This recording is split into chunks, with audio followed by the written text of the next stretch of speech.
first example. It says to solve this. Okay, so first of all, since it has an x squared term, we know that it's quadratic, and therefore we must get everything to the one side so that one side equals 0. Okay, so that's the first step that we're going to do. And I'm just going to put this over here. This is my formula that I'm going to pull out in a minute. So let's choose what color? Let's choose blue. So I have 3x squared minus 11. And so I'm going to subtract 2x. And also I'm going to subtract the 7 equals 0. Gather our like terms, so we end up with a 3x squared minus 2x minus 18 equals 0. Now, you can see, first of all, it wouldn't factor very easily here at all, okay? It could be quite messy. So what we're going to do, since they ask us to solve it, we're going to bring out the quadratic formula. So that's the next thing that I'm going to do. So here it is here. I'm going to bring it out. Okay, and we're going to be using it a lot. In fact, I'm just going to copy it because I'll need it on the next page as well. Now remember that this is based on the A, B's, and C's of the standard form. And actually we have the standard form here. So what I find works really well for myself is I literally, underneath the equation, I put what each one is. So A is 3, B is negative 2. Make sure you take the signs or you won't get the right answer. And my C is negative 18. Okay, by doing that, I don't have to go back and look at that equation. I have the information that I need to solve for my x. So now it's just a matter of substituting everything into this monster formula. So negative b, you can see that b is already negative from here, so that means I'm going to have a positive 2 plus or minus, and we'll talk about what that means. The square root of, remember it's negative 2 squared minus 4. Our A is 3 and our C is negative 18. And all of that's underneath the square root. That doesn't look like a very good line. And all of that is over 2 times our A, and our A here is 3. So now really what it is just a matter of using our calculator to do some calculations for us. So we have 2 plus or minus. We actually calculate this. We have 4. Actually, that's kind of crappy, so let's start again. 4. Okay, and we have negative 12 times a negative 18, so we have a positive 216 all over 6, which is 2 plus or minus the square root of 220 all over 6.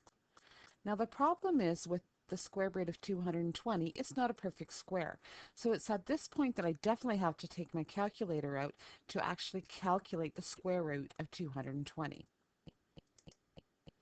So when I take the square root of 220, and you notice that I have a decimal. Okay, so it's 14.832. Now obviously I don't want all those decimal places, but I want to keep enough of them so I'm not rounding constantly, because then you ended up with a really rounded number. Okay, so I'm going to use 14.83. So 14.83. So we have 2 plus or minus 14.83 all over 6. Now this, I'm just going to go up here for a second now. So now I'm going to look at what that plus or minus means. It means that I have 2 roots there. I have 2 numbers. I have one number that is 2 plus 14.83 over 6, and I have another root that is 2 minus 14.83 all over 6. So again, it's a matter of using my calculator. Make sure that when you use your calculator that you actually hit equal sign. Sorry about that, my calculator over here for a second. So that what you're doing is it's 2 plus the 14.83 equals, and then divide by the 6. Otherwise, you won't get the right answer. So we end up with approximately 2.8 for that one. And the other root, when I take my calculator, I end up with a negative 2.1. Okay, so it's a little bit of work, but there's no guesswork involved with it. Okay, so it's just a matter of making sure that I substitute the numbers correctly into the formula, do the calculations with my calculator, and I automatically get my answers. Now, there's no way that this one would have factored because I know with the square root of 220, because it wasn't a perfect square, I wouldn't be able to have factored it. Okay, so let's look at another example. Okay, and this time the example is different in the sense that there's fractions. Can you imagine trying to factor that? It would be horrendous. Now, what we're going to do first of all is because we have 0 on this side, I can multiply my whole answer by a common denominator. I'm not making a common denominator, but I'm multiplying by the common denominator.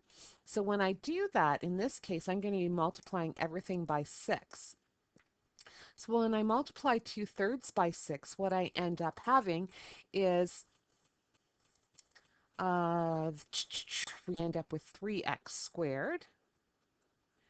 And that is my calculator brain going.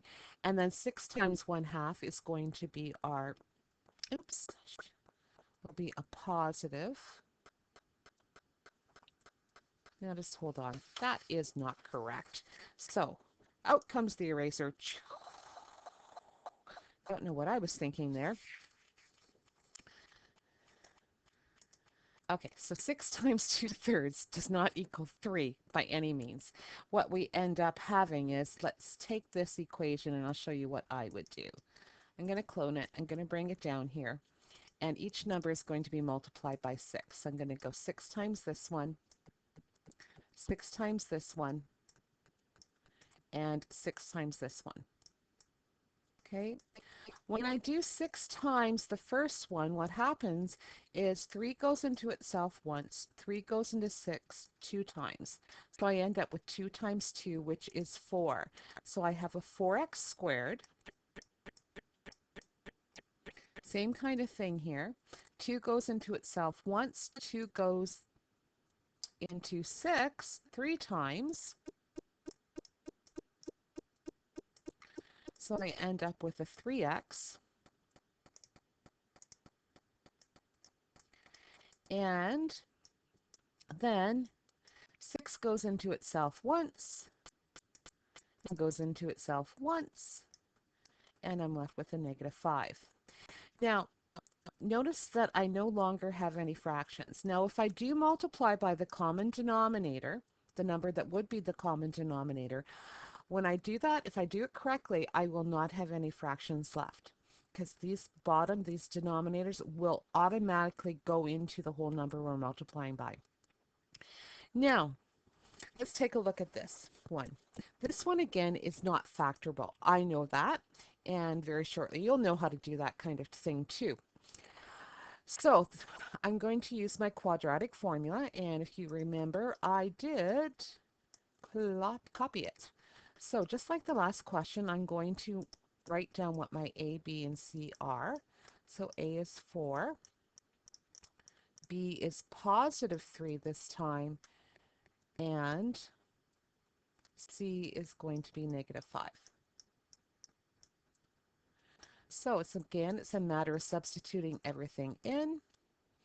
So this time B is positive, so that means I'm going to have a negative 3. I'm going to switch to my pen for a second.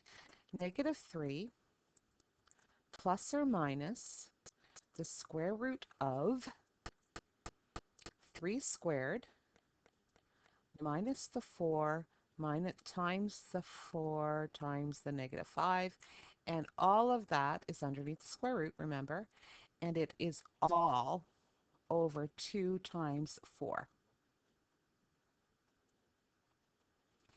Again, it's a calculator work for a lot of this now that that's substituted in. As long as I've substituted everything in correctly, shouldn't have too much difficulty.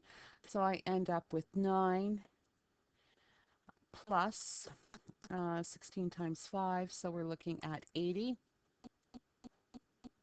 all over 8, which is the same as negative 3 plus or minus the square root of 89 over 8.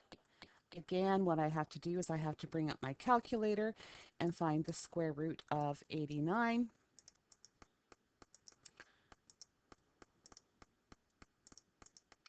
So approximately 9.43.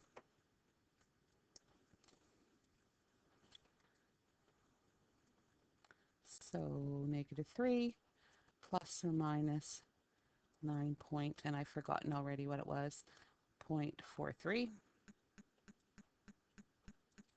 all over 8. And now I'm going to separate my roots. I have one root that's negative 3 plus 9.43 all over 8, and I have another root which is negative 3 minus 9.43 over 8. Again, I'm going to do my addition on the top, and so it's approximately 0.8 and negative 1.6. Okay, so for your practice, tomorrow is questions 1, 2, and 4, every other part, so every other letter. Okay, so lots of fun tomorrow.